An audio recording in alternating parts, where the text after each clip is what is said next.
याबाज के साथ काम करने वाले हरीश की थी। उसे ऑफिस में अपना काम करने की नहीं, अभिनव को चिढ़ाने की तनख्वाह मिलती थी। क्या वो कुछ काम है? मुझे देर हो रही है। हाँ, अबे तुझे किसी मीटिंग में जाना है? बॉस तुझे बुला रहा है। और भाई कल तू कहाँ चला गया था बिना बताए? अपने बाप की बारात में गया था क्या? ये सुन अभिनव की नसें गुस्से में फटने को आई थी। वो चाहता तो अभी हरीश के सारे दांत एक मुक्के में अलग कर सकता था, लेकिन उसने अपने आप को शांत किया। उसकी बात जवाब दिए बिना अपने बॉस की तरफ बढ़ने लगा। Good morning. ऐसा क्या है गुड इस मॉर्निंग में? अभिनव के पास इस सवाल का कोई जवाब नहीं था। उसके बॉस ने आगे तुम बिना बताए अभिनव के पास इस बात का भी कोई जवाब नहीं था। वो चाहता तो अपने बॉस को कोई बहाना बनाकर टाल सकता था, लेकिन अभिनव झूठ नहीं बोलना चाहता था। कल कितनी सारी डिलीवरी थी, तुम्हारी वजह से हमारा कितना नुकसान हुआ तुम्हें पता है? पर सर मुझे महीने में कैजुअल लीव तो मिलती है, तो फिर Shut up! काम तो तुमसे होता नहीं है, बस बहस करने चले आते हो। ये कंपनी तुम्हारे बाप की है। ये सुनते ही अभिनव का पारा गर्म हो गया था। उसने गुस्से में अपनी मुट्ठी भींच ली और घूरते हुए अपने बॉस को देखने लगा। बोल क्या रहा है? अपना सामान बांध और निकल यहाँ से। You are fired!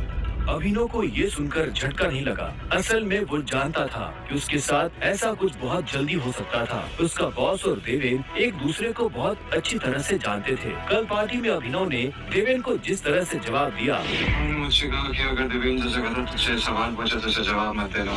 उससे उसे समझ आ गया था कि आज नहीं तो कल ये होकर रहेगा। ठीक है, कोई बात नहीं, मैं चला जाता हूँ। जो मैंने पूरा महीना काम किया उसकी सैलरी दे दीजिए। सैलरी?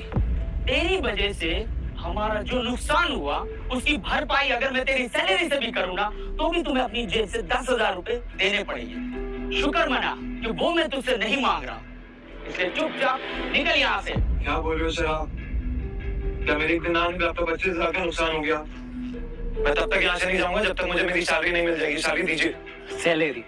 रुक, अभी देता हूँ तुझे तेरी सैलरी। उसके बॉस ने कहा और टेबल पर रखी घंटी बजा दी। अगले ही पल कमरे का दरवाजा खुला और 4 बाउंसर अंदर घुस आए। उठाकर बाहर पटको साले को।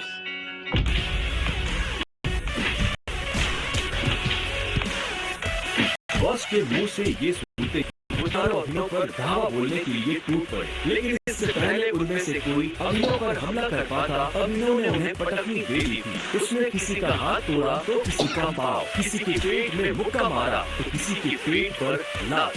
देखते ही देखते बॉस के सारे आदमी ढेर हो गए। बॉस एक भौंचका रह गया था। अभिनव सीधा बॉस के पास आया और उसकी गर्दन पकड़ कर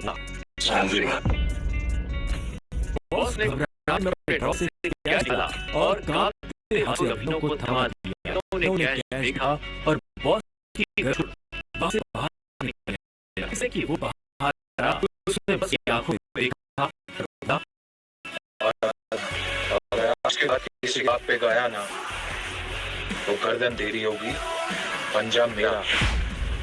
ये सुन बॉस के होश उड़ गए थे। उसे पता था कि अभिनव एक गुस्से आदमी है, लेकिन उसने कभी उसका गुस्सा देखा नहीं था। इधर अभिनव भी जब ऑफिस से बाहर आया तो उसे एक अनजान नंबर से फोन आया। अभिनव ने फोन उठाया। हेलो, कौन? अकरम, हाँ कहिए। मुझे तुम्हें यहीं से मिलवाना है। वो भी हमारे मध्य का एक बहुत बड़ा नाम है और साथ ही साथ तुम्हारे पापा और मेरा जिगरी यार भी, बलराज।